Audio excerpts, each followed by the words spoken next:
Good morning, everyone. Welcome to Accuracy in America, brought to you by Accuracy in Academia. I'm your host, Don Irvine, joined by my co-host, Brian McNichol.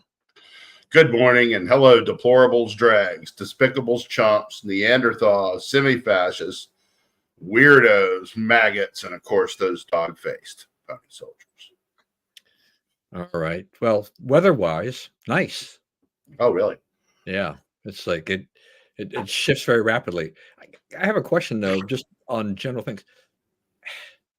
I just felt that the summer went by really kind of quickly, and I'm only judging it by daylight. Okay. I just it seems that it wasn't that long ago I'd walk out of the gym at 6:15 or so, and as I drive home, I'd have the sun in my eyes. I walk out of the gym at 6:15 and it's still dark. Yeah, it really has. This time of year, you're losing about three and a half minutes a day, and it's coming off both ends. And like I was had to say that this morning, I was up real early this morning too, and it was dark. It does seem like summer flew by, and Yeah. like everyone I've said that to said yes, it did fly by. I thought it had to do with like I coached basketball too late into the summer, right? I try to stop at a certain time and enjoy the rest of the summer. And this year, like we were doing basketball, we were doing big time tournaments almost till August, and then we had a couple of things we did in August. So there really wasn't a big break away from basketball. So, and now we're back at it for another 10 months or 11 months or whatever. Yeah, I don't know. So my wife doesn't, she does. I don't like it either necessarily, but I mean, I can live with it. So she doesn't, she really hates the heat and humidity, and she tries to go on a morning walk. So the hot, humid days, just hard. These days they've been nice and cool, but she walks out of the house this morning and she's like, "It's too cold for me," and she rummages around for a jacket and then she goes out. It's like, that's not like her normally to do that. I mean, when if it's too cold for my wife, who always kind of runs hot, it's like it must be cold. I mean, I'm walking out of the house. I haven't gone to the jacket yet, but I keep thinking like I'm getting closer and closer to having, because I'm at the gym at 5 o'clock, right? So I'm getting Right. closer and closer to having to probably put on a jacket at some point because it's going to get below the point where I'm going to be anywhere comfortable. I'm just going to be going like, Yeah. It's kind of, it's, I mean, and the demarcation was really clear. Like when it hit September, it stopped being hot and started being cold, right? I mean, we're here yeah, on no, what, I mean, that fifth, was and that was the other thing to me. It's just like, it's almost as if as soon as the page turned on the calendar, the weather just automatically just changed. yeah. We'd kind of had that last blast in August of some hot, humid weather, and then September hits, and it's like, whoa, I don't know. Yeah, I it's mean, like I'm middle not, of fall. Let's go, yeah, I mean, I'm not the weather tracker, and I have to go back and read up and see how this compares. But so, my memory is always only going to be anything just, what I'm experiencing now. And I'm just like, wow, I don't recall such an abrupt change as August ends, September begins. It's like, boom. Yeah. I'm used to maybe a little Indian summer, get a little, you still have some warm weather, that sits around for a couple of weeks before it starts getting cool on a regular basis.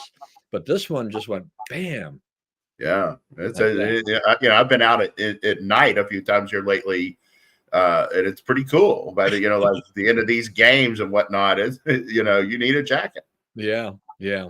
All right, so I got to throw one more thing in here before we get onto the news. So my wife likes to make occasionally she likes to make beignets for our missionaries, and she's become pretty good at it. And it's a really intensive procedure with all the dough making and frying and everything A like hot that. mess, literally a hot. It is hot. I mean, it's the kitchen gets hot, you get hot, Yeah. you've got everything going on.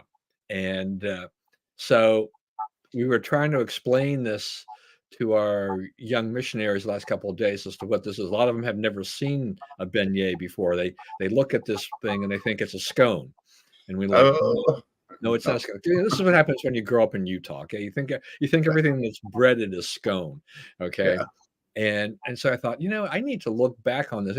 I did make this comment that was I said it was like a French donut, and one of the people goes, she goes, she's from France. She's never heard of this before. And I'm like, okay. So I went to Wikipedia, and I mean it kind of, I guess it emanated in France, but I guess Louisiana is where it really became kind of a big thing, right? It's a Louisiana thing. It's a New Orleans thing. Yeah. It goes with And the chicory coffee. yeah. The chicory coffee and the beignets at Cafe Du Monde. That's what I'm Yeah. told. I've had the beignets at Cafe Du Monde before. But the other thing is that several of these young missionaries would say, "Oh yeah, it's from Princess and the Frog," and I'm like, "What are you talking about?" And so I got around this morning to going through Princess and the Frog, and I'm trying to fast forward. I'm trying to find the part of it in there, and sure enough, the star. I mean, it's all animated, but she actually had made beignets at this Oh, big wow. party, and I'm like, wow, okay. And when I looked on the web, you can actually have from, I don't know, Mama's Delicious Kitchen or something like that. It's like Tiana, which was the character from the Princess and the Frog, Tiana's beignet recipe. So you can actually get the recipe that supposedly was used, that she would have used had she been a real person, I guess, in there. And so I'm like, okay, this thing is really big. So anyway, my wife made about 200 of those darn things in the last 2 days. Any left? Yeah, there were a few left. She had a handful left, gave them to one of our missionaries. So this is the other thing, okay? So you talk about beignets and coffee. So this missionary who is of Tongan descent but grew up in Texas and will probably be on the University of Oklahoma or Oklahoma. I can't remember. He's going to be on a D1 roster come next year. He he told my wife, he says that he likes to eat them with his ramen. And, all the way home, my wife is like, "What is all that about?" Ramen with beignet. I have not heard that one. Yeah, yeah, we're thinking about making some ramen and getting a picture of ourselves with some beignets, some leftover beignets, and then taking a picture and then sending it to him. Says, "Is this what you meant?" Yeah. Yikes. It seems like two very opposite flavors or something. I don't know. Anyway, my hat's off. Beignets are great, and I didn't realize until I was looking at it that is the official donut of Louisiana. That's correct. So even though we have some great donuts, it's a great donut state. yeah. It's So anyway, better than almost every state. I would kind of force myself. So this way, the next time she decides to serve it, whenever it'll be, I can say, "This is the official donut of Louisiana, and here's some history." There you go. Because those kids who had never experienced it before, they'd come back. We had some, there was enough for some seconds. They'd come back and they go, "This is really good." Yeah, it is. It is. Plus, because it's kind of, it's fried. It helps. It's a little more filling too, right? Yeah. Yeah. All right. That's enough of all that frivolity or whatever. We've got lots of things to talk about today. Israel news. I do want to get your opinion about this thing because it just seems to be, it's puzzling to me in so many fronts. So Israel has, they tried to rescue these hostages. Hamas killed the hostages just beforehand within, what was it, 48 to 72 hours, I think is what they said the autopsy showed, shot them. And so Israel wound up with 6 dead bodies, including one Israeli American, the Hirsch Goldberg, Poland, I think it was his name. And so this was after about 330 days since they were taken hostage. Hamas, I think originally, I mean, they were just talking about, this is what happens when you don't, want to have an agreement and everything like this. But then they kind of reverse course a little bit. This to me underscores what Hamas is. I mean, they are not interested in the solution. We have hit this thing time and time and time again that they don't want peace, and they are willing to kill innocent people, and as long as they've still got a few hostages aside, captured there and they're alive, they will keep killing them. They were not about to turn over any more hostages that were alive. That is not their goal. And yet we have these massive, massive protests in Israel about, oh, we have to have peace. We got to do something about this. And I'm like, are you are these Israeli citizens that are out there? Are they playing into Hamas's hands? By trying to put pressure on Netanyahu, who was pretty defiant, I think, in pushing back and trying to make clear, you know, what is going on there and what would happen, if they make concessions to Hamas, that there is a huge disconnect here of some sort, right? Yeah, Wrong? it's very important right now that Israel is led by someone who understands what's actually going on, right? Because it would be easy to buckle, and there have been some protests, and the International Criminal Court found them liable and whatnot. But the thing about it is, Hamas attacked Israel. Hamas continues to attack Israel. That is both a past tense and present tense situation. They do not want peace. They do not want a two-state solution. They want Israel driven from the river to the sea. They want them driven into the sea. They want them all dead and all out of the way. Okay, so what's the peace deal that you make with somebody like that, right? Because they're not really even all that interested in the land that you occupy. They're interested in you being out of the way. So if you're not willing to be out of the way and this is your home, what do they want Netanyahu to do, right? The Hamas has turned down the last 5 ceasefire offers or whatever deals, right? They're going to keep rejecting them, and they're going to keep blaming Netanyahu, and a certain amount of the left is going to keep falling for it. So, I think, God bless him, but he's got to keep marching on. And I think, if he can hang out till we have an election here and we get a Trump into office, then they will prevail, and they will have the world at least out of their way so they can do what they need to do. On this river to the sea thing, I mean, we've heard this over and over and over again. What are these protesters? What do these young people actually think that means? Yeah, I mean, they see it as like a freedom slogan. It's a slogan, and it doesn't have the meaning of the literal meaning of the words, but to the people involved, that's precisely what they're trying to get. That is precisely the meaning they're looking for. They want the Israelis, they want the Jews out of the way, dead, destroyed, whatever, out of the way.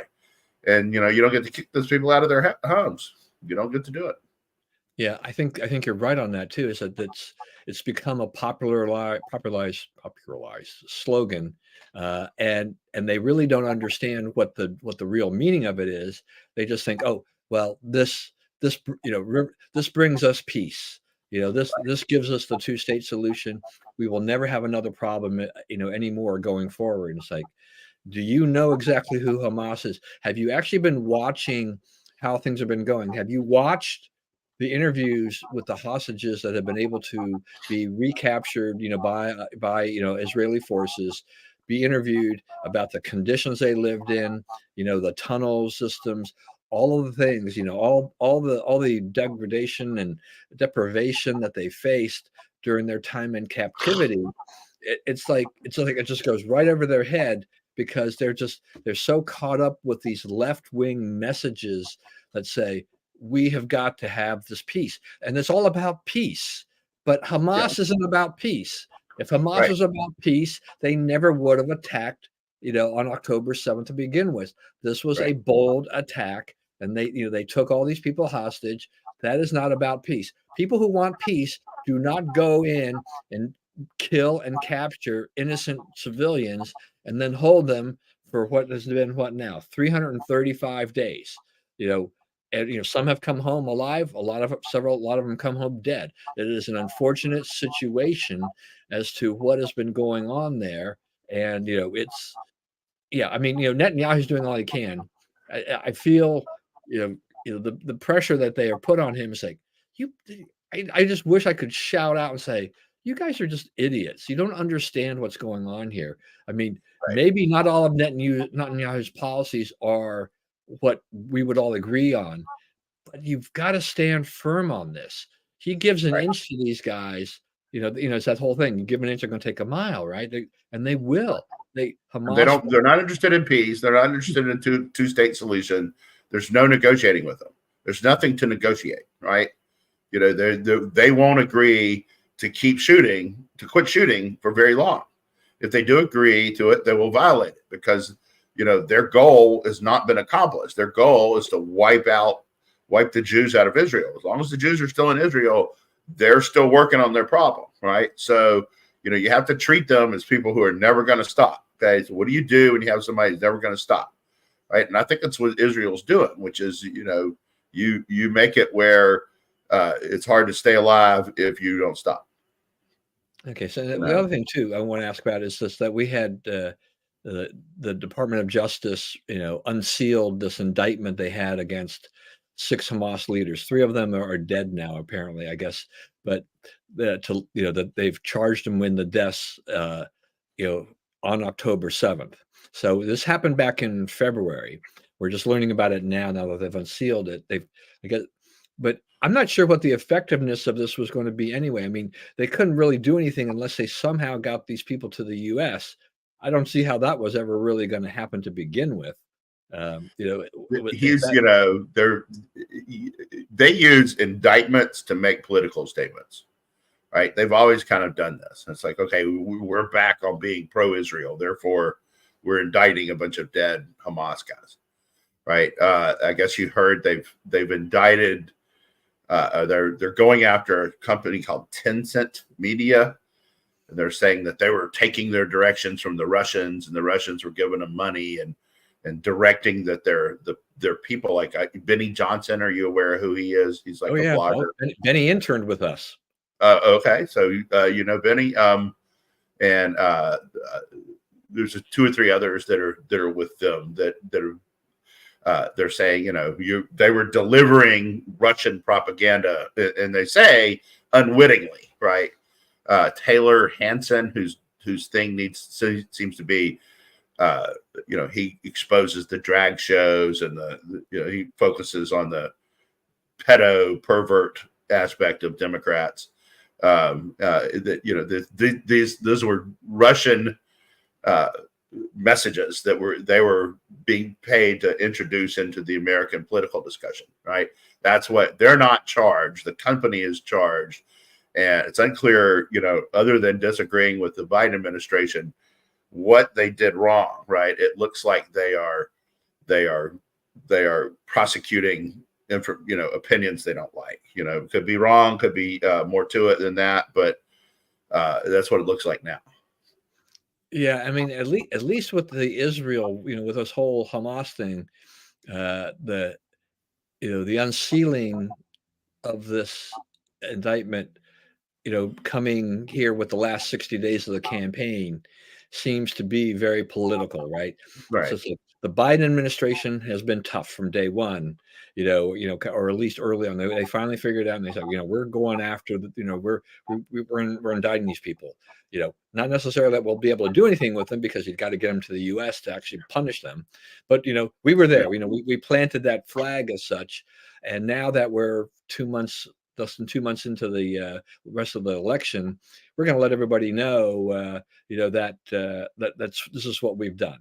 It's like you remember during the Mueller probe, they indicted these so-called Russian troll farms, right? And they were trolling our elections or whatever, and so there was 13 of them, I think, that they indicted. And so they have the hearing, their arraignment or whatever. And one of them showed up and said, we're here. We plead not guilty. And we want to see all the evidence. And that was the end of that, right? Because they didn't have any evidence. So nothing ever happened to those charges, right? Because, that was a completely corrupt prosecution from the get-go. And they never had what they said they were going to have. So, it looks like the DOJ is playing games. It looks like Garland is doing what he can do to try to keep his job in the next administration should Harris manage to win. I don't think that's going to happen, but it does look like that. It's basically political pandering during campaign season. Yeah, and you're mentioning too that the whole Russia thing too. I mean, yeah, I mean, I have personal interaction or have had personal interaction with Benny when he was just finishing college and he came to intern with us and really didn't. He's quite a character, I'll say that.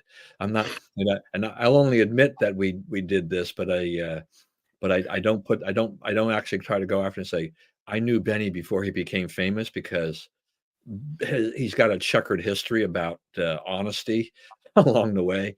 There's some dubious things that he's done, and even when he was with us, he did a few. I let him go and let him do a lot of interviews and videos and stuff like that. And there were some things there where I'm like, no, we're not going to put that up on our YouTube channel. Okay.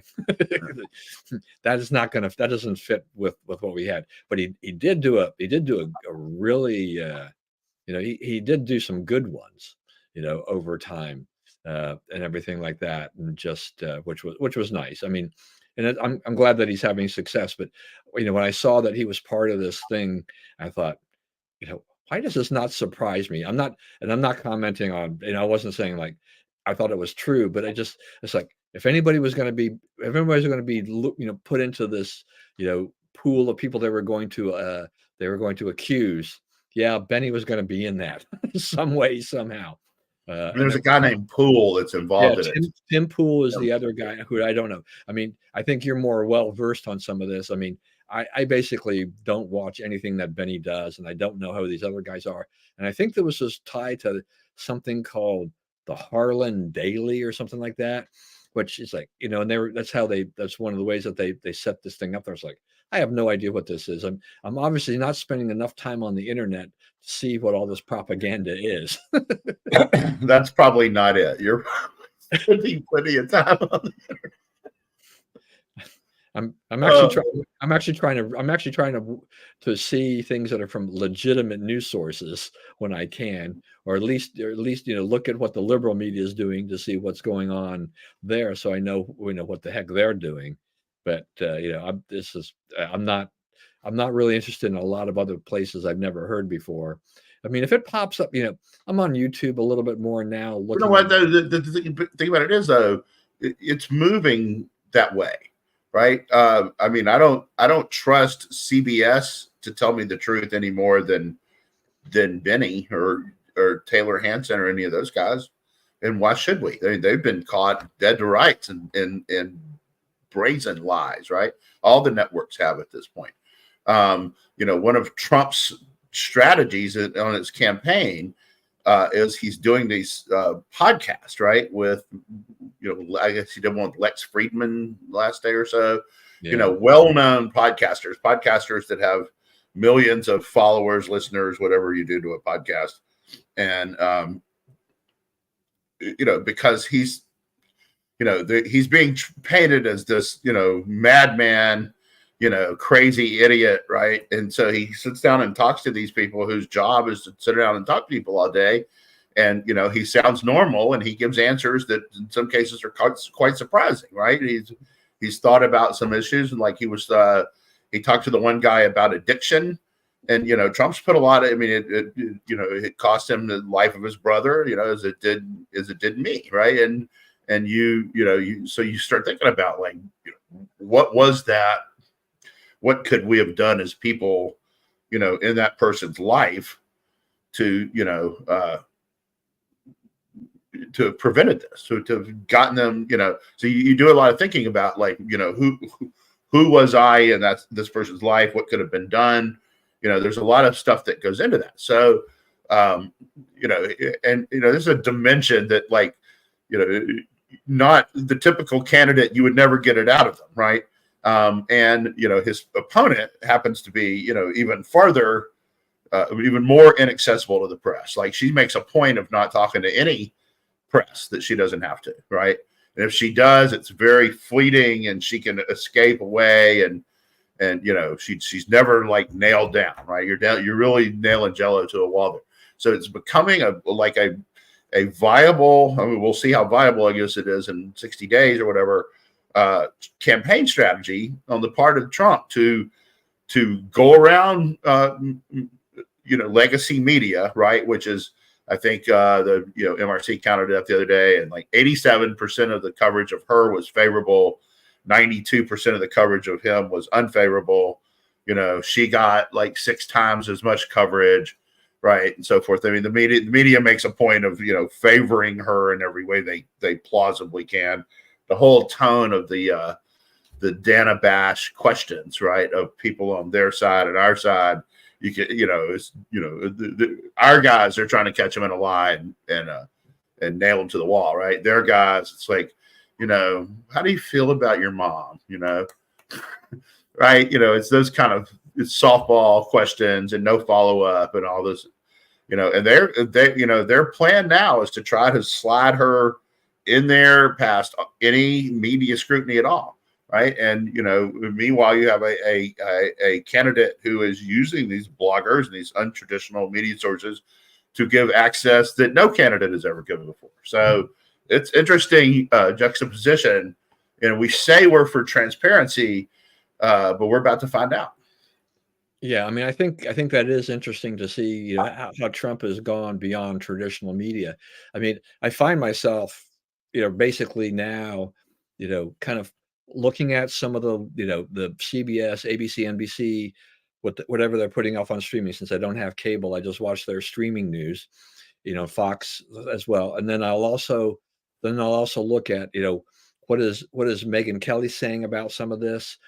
Sky News, they've got a few people on there that are just brutal on the Democrats. It's just, it's funny. And they point things out that are just like, yeah, I don't remember seeing any of this on CBS, ABC, or NBC. So I'm still kind of got that media hat on where I'm like, what am I seeing from these other people that I'm not seeing there?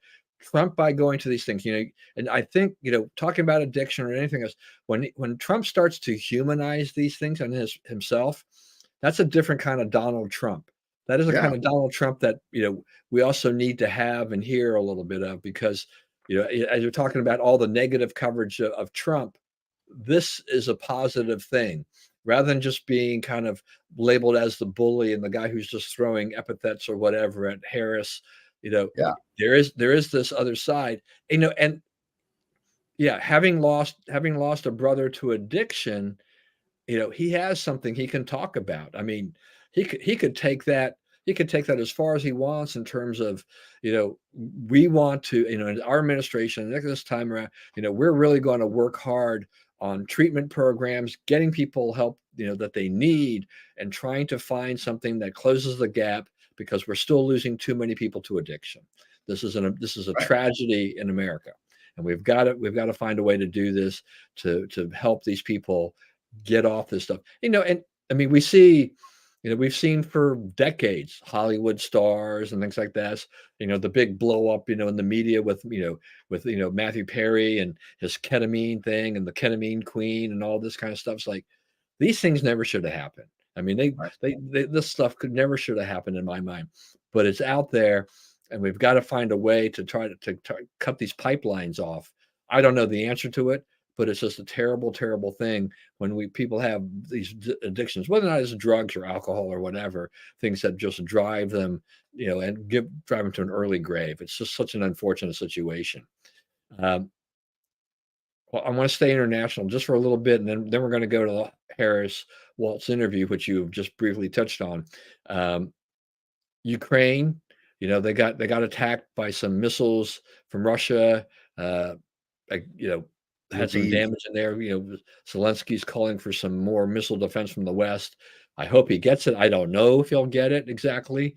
This still I think there's still a lot of tension with how much, aid people, countries are willing to give him, because this has been such a long slog.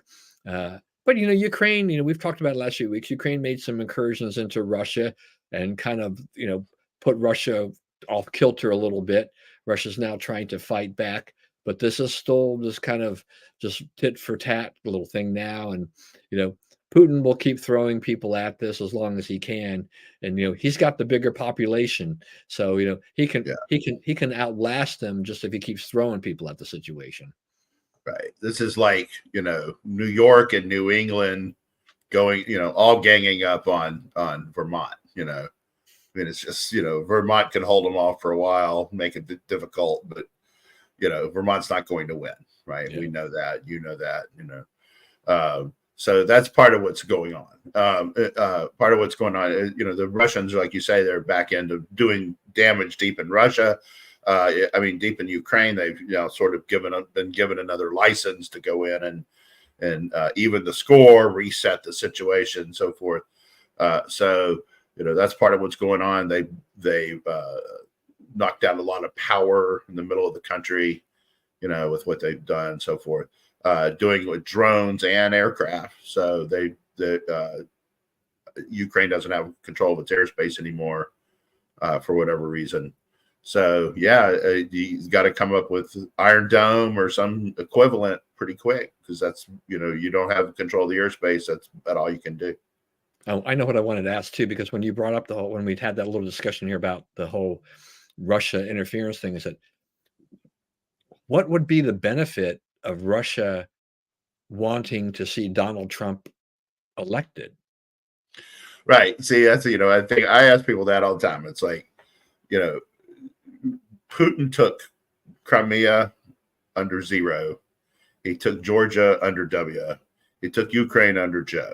He didn't make a move under Trump. But why is it? Yeah,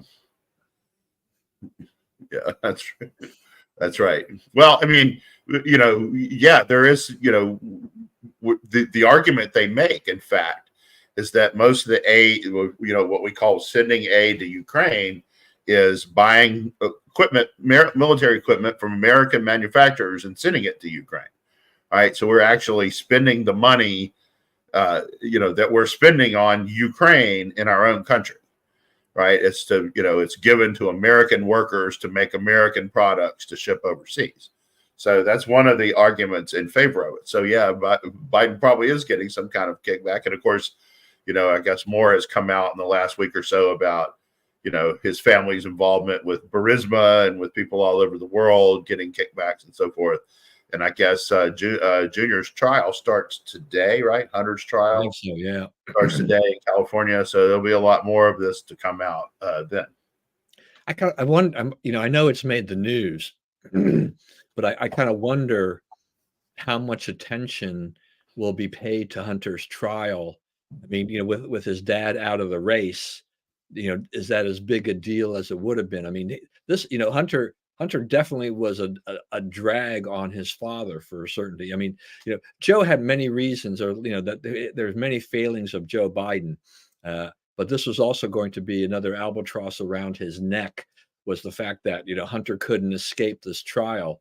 So we have that. Plus, something also, it's like, if once Joe Biden is out of office, if you're a believer in kind of the Biden crime family kind of narrative, is that what happens next? Do they still, are they operational? Are they just going to be able to operate more under the radar? I don't. I'm not a big, I'm not big into that type of thing. But Biden still has connections. I guess as long as he's lucid. I don't know. I don't know. Here's the thing about it, and this is why, like, the whole thing about him dropping out of the race is interesting and so forth. Like, they're supporting a lifestyle for a bunch of people, a bunch of their family, right? That they don't make enough money to support, not close to enough money to support, and they've done it by selling influence abroad. When Joe's out of office, he's not going to have any more influence to sell. Right? No one's going to answer his calls. No one's going to consider his kid, a smart international negotiator of anything, right? That kid got everything he got because his last name was Biden. And now that the name Biden doesn't mean anything, he's out of work. Like, his skill is dried up. He's like a horseshoe, guy now. He shoes, you can shoe horses. That's about all, right? He's put out of his business. You're really talking about putting him out to pasture. But I mean, I'm talking about Hunter, putting Hunter out the pasture because he is not. Yeah,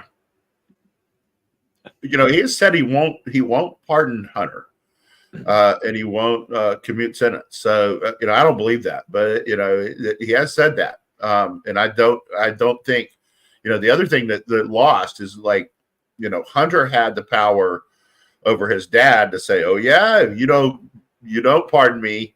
If I have to go see the inside of a jail, I'm going to tell a lot of stories on the way, right? Well, now no one cares about his stories, right? So what? Here's impeachable conduct against Joe, right? No one's going to do anything about that now. The House has already said, here's all our findings. We're not going to act on it, right? So he won't be impeached. We know they've traced $30 million to his account, and he won't face any consequences. So, I guess they may let Hunter swing. Now, the only danger to them is things that implicate other Democrats, right? The influence that was sold, the people who were ordered to carry out the will of the administration and so forth over this. Some of them may have something to say. So it could be nasty, but it doesn't, like, you're right that it doesn't have a whole lot to do with Harris. I think she can say pretty credibly that, whatever Hunter did not involve me. And I don't think it's going to, it sort of puts a little distance between her and Joe. But, I think Joe gets that she would need to distance herself.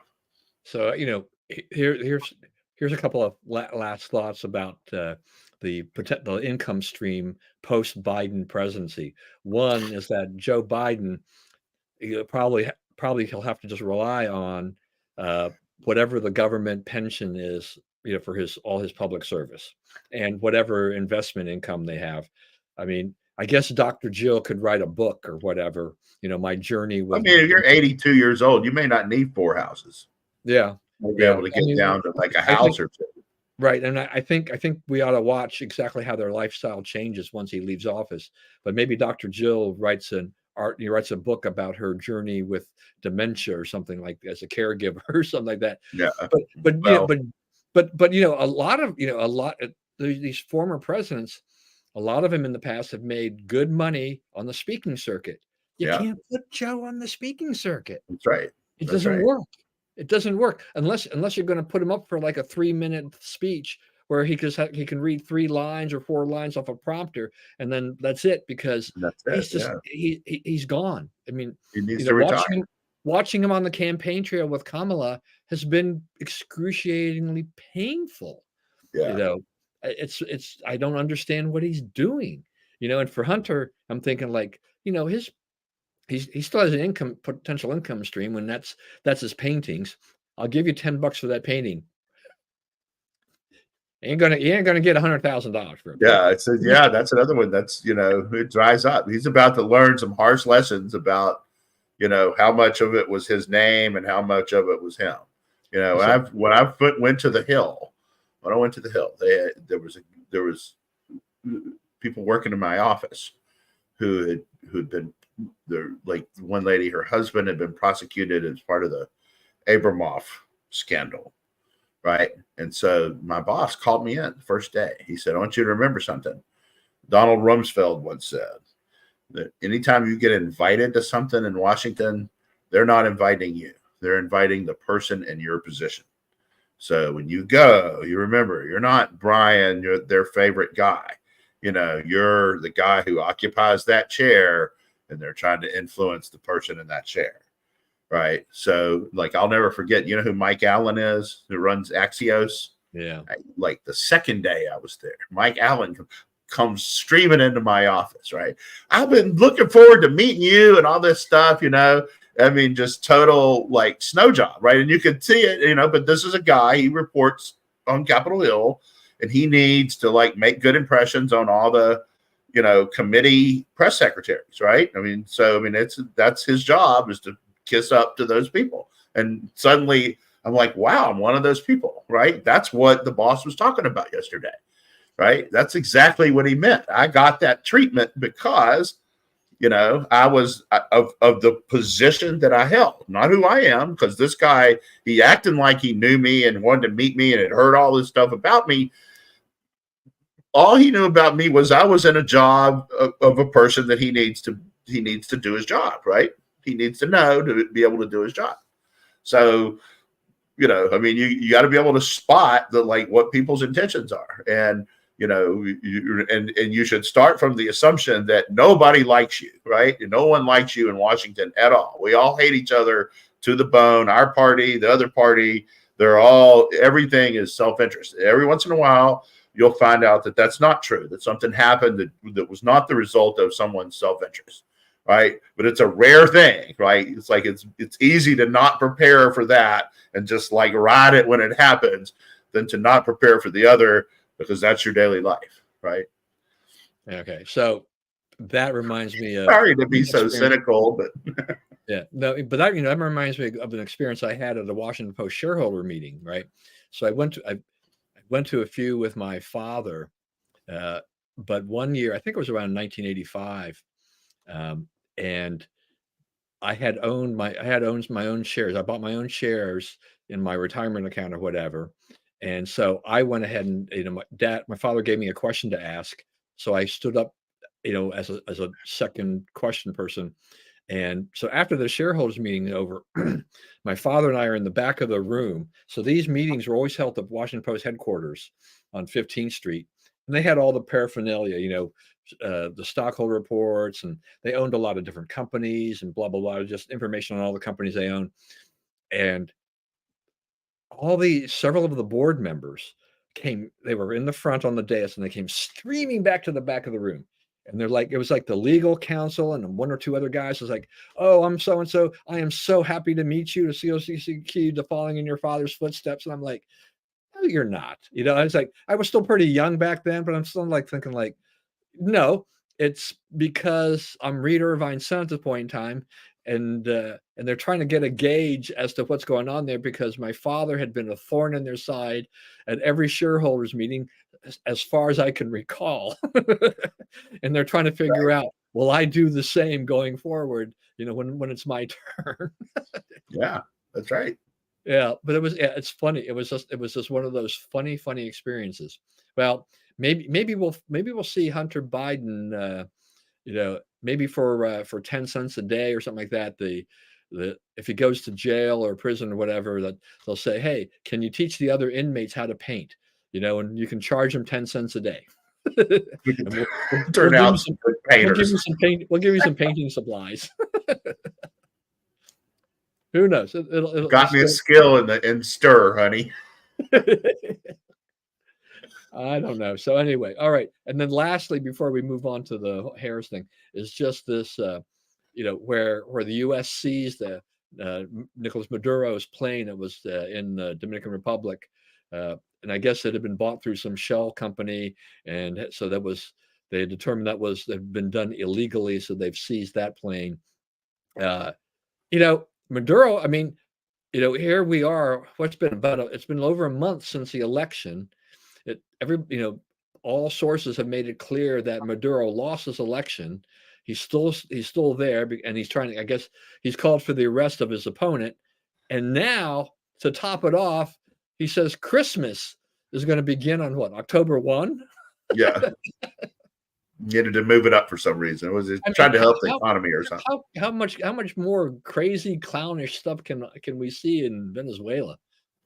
Well, my question is what does it take to get him out of there? Yeah. I mean, how many elections does he have to obviously lose before he can't be president anymore? See, that's the thing is we let these things, I don't know if you saw this, but it was a 2019 clip of Harris when she was running then, right? And she was talking about Twitter. And she said, they've lost their privilege, right? They had the privilege and they didn't take care of it. And they're not keeping an eye on the stuff that goes on there, inflammatory things. And, we pull them, we get rid of them. They're, they don't have and it's first of all, the First Amendment, it's not a privilege, right? These are rights that we were endowed with by our Creator. They don't come from you. They don't come from your government. Therefore, you and your government have no power to take them away, right? It's like, and this is somebody running for president who has no understanding of the concept that I just laid out, right? That that the rights don't come from the government, right? The rights come from beyond the government. They cannot be abrogated by the government. We cannot be alienated from them, right? That's what our Constitution says, right? And she's like, well, Twitter, they put stuff on there I don't like, so they lose the privilege, right? She called it a privilege.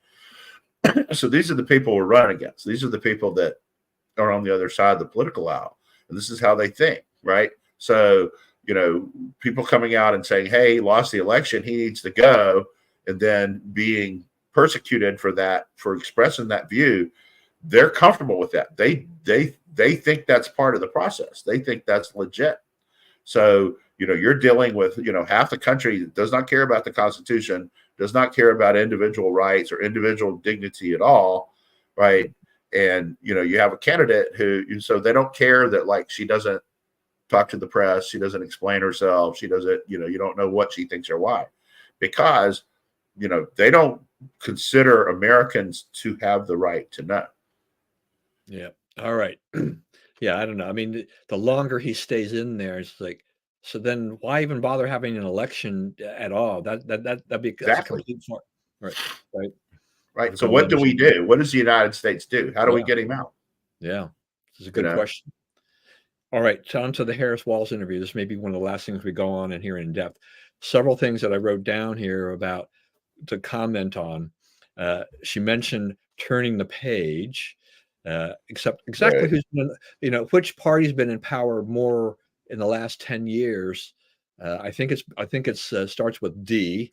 Bidenomics, when she was asked about Bidenomics, talked about capping insulin, didn't really address the inflation problem at all and what And first of happened. all, we there needs to be a fact check, right? And this shows you like the lack of integrity of the media. Trump capped insulin at $35 a month. Right. Okay, they undid that so that they could do it again and take credit for it. So for 3 years, you had to pay more for insulin just so he could take credit for it, right? And so now they're, oh, look at this wonderful thing you do. No, you undid it when it was previously done, right? People suffered for 3 years so you could make a political point, right? So that we should never again cede 1 inch of ground on the insulin business, right? And we should call them out every single time they say that and point out that it's a lie. She also claims, I'm looking at your list now, on fracking, said I'd already changed my position. No, she had not. What she had changed was, what she had said was when Biden was running for president, she was asked about it. And she said, Joe Biden will not end fracking, right? She didn't say, I'm for not ending fracking. She said, Joe Biden will not end fracking. And he had decided, for the same reason that it looks like she has decided, that you can't ban fracking, right? That it's not smart and that you won't win Pennsylvania, right? And there's a lot of little things that go to it, so they can't be for that. So now she is claiming, that she was always for fracking. Well, no, she wasn't always for fracking. She said so during one of the debates in 2020 it was 2019 because she was out of the race by 2020. Yes, I will outlaw fracking on the first day of office. So her values have changed, and they've changed in all kinds of ways. And they tend to be changing, to Trump-like positions in many cases because those positions are more electable. Yeah, the thing about the values thing is just like, how do you say that with a straight face when if you're confronted with all this other stuff and you're saying like, but we already have you on tape of saying this, and Yeah. now you're saying this. It's like, that's a change. Why do you say that they haven't changed? Or is there some other kind of weird, definition of what values is or whatever? Yeah. Yeah, that's right. Right. Yeah. And it's like I was saying, I mean, the thing is that Trump had 4 years, we're 3.5 plus years into the Biden presidency, and we'd had 8 years of Obama before that.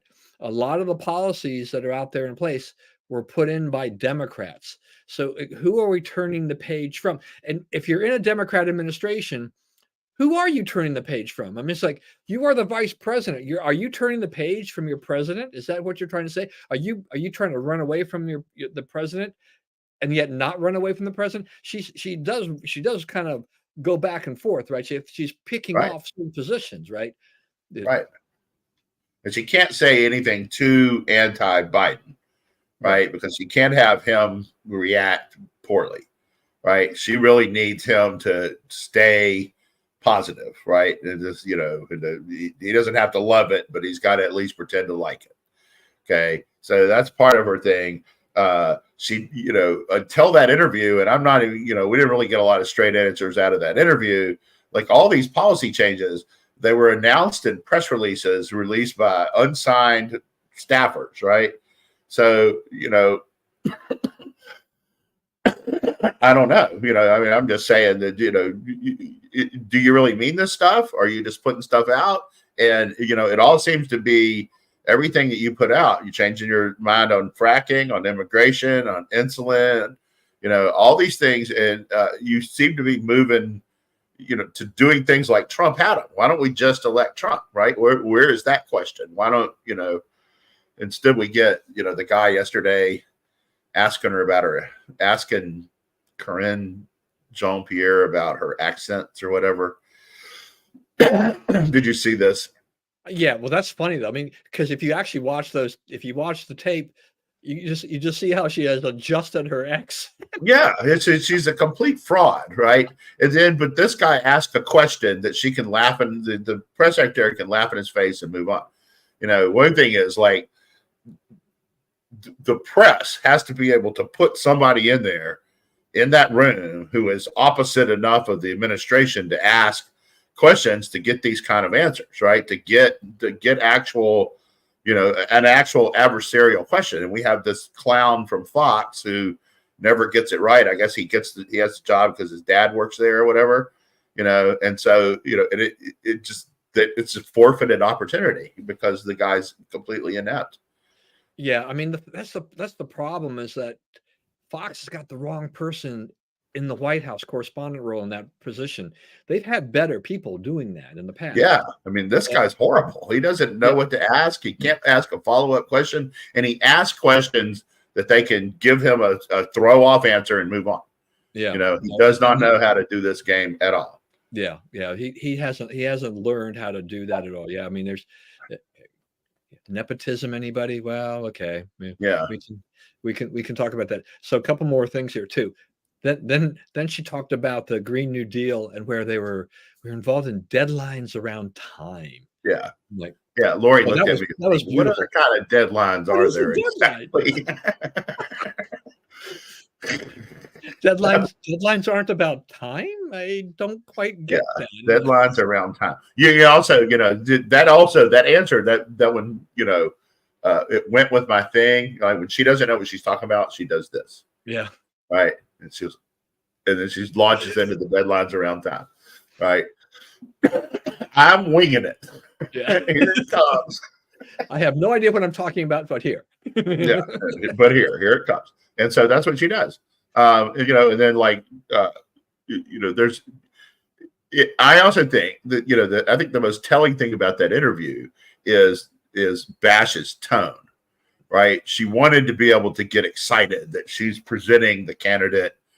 She's performing the interview that tells America that Kamala Harris is fit, worthwhile to be president, right? You're seeing by the end of that interview that she knows she doesn't have that, right? The whole tone of the questions are, can I ask you a question so simple that you won't screw it up? I mean, just like her, just watch her evolve during the interview from really excited about her purported place in history to, we got to get this over with without it being a disaster, right? It was horrible. You know, and they come out, of course, their trolls come out. It was so awesome, man. She crushed it. Everything was crushed. You know how you know that she didn't crush it? You haven't heard anything about a second interview. Yeah. I'm not going to go out and do 5 more of these. This is also why she has. It's been what 46 days roughly since Biden stepped back from this whole thing, and she hasn't had a presser of any kind. And there was that report. I don't know if you saw that thing where she plugs her headphones in. She's walking on the tarmac. She walks up, and there's a shot of her showing. Yeah, she's holding the phone up to her ear, but she's got headphones on. It's like, yeah. Like, there's no way I can talk to you. Right, I got so much on me, man, that there's no way I'll even hear your question. Fake can you be? Oh my gosh. And this one last thing, and then I'll just mention briefly the poll, and then we'll close it out.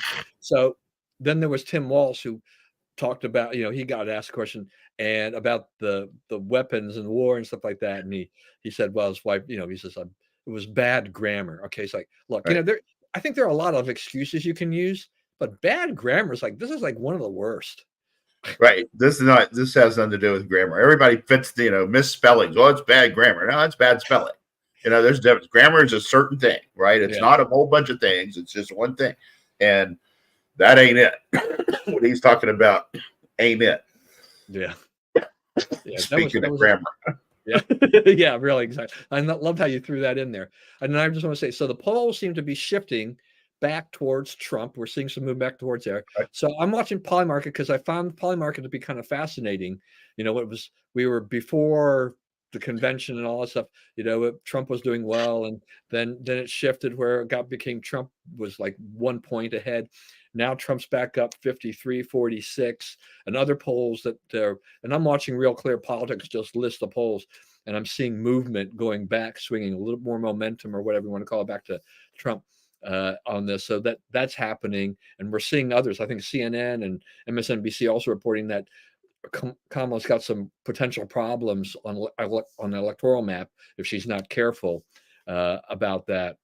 Pennsylvania and Michigan in particular. Yeah, and then so there's a lot of things there. I mean, she's out there stumping and whatever, but I'm not sure how much it's working there, for her at this point. Trump's doing his thing, and he's got the base, and I think they're making more progress. It's we've got a debate coming up, and the Harris people have agreed to the rules, but they're unhappy with the fact that the mics are going to be turned off. But they've been reassured if there's off mic banter that ABC would probably turn them on and help give it context or whatever. But I don't know. They think Trump. Their whole strategy is to make Trump mad and get him so mad that he does something stupid. But no one's ever been able to do that, right? Trump, he laughs at that, right? You try to make him mad, he makes a joke out of what you say, right? So you don't trip him up like that. They get mad at him, and they think it's just as easy to make him that mad at them. And it's not, Trump doesn't care about their nonsense. So, I think that's a bad strategy for them. It does seem like, the ABC made her knuckle under to the terms that had already been agreed to. They were talking so tough at first. We're going to do this. We're not going to do that. I guess Trump took advantage of them backing out of the Fox debate to do a town hall last night. So he got the whole floor to himself, and he had, Sean Hannity asking him questions, which is, pretty easy. Pretty going to be favorable questions. And I think that, I think the Polymarket is right. You're starting to see the polls come back toward Trump, and there's no more bumps. There's no more conventions. There's no more things that she can rely on to turn it around. They either have to create a scandal or somehow pull out a, Buster Douglas punch in the debate, or it's going to slide away from him, and he's going to win. All right. If you can close it in 25 seconds, I'll give you time. 25 seconds. Liz Cheney endorsing Harris is good for Trump. Joey Chestnut needs to grow up, man. He's going to get hurt doing that stuff. He's 41. Like, you can do that when you're 21, but At some point, and you know what? As you know, I'm a Cowboys fan, but I think that it's going to be a good season for the Commanders. I think that they have a good coach in place. I think they have a plan, and I think that they got lucky and got a good quarterback finally. All right, go Redskins. All right, thank you everyone for joining us today. Hope you stay safe and well as always. Remember, we live in the greatest country in the world. Do not let anyone tell you otherwise. And God bless America. And we will see you next week, a day after the debate, I think. That's right.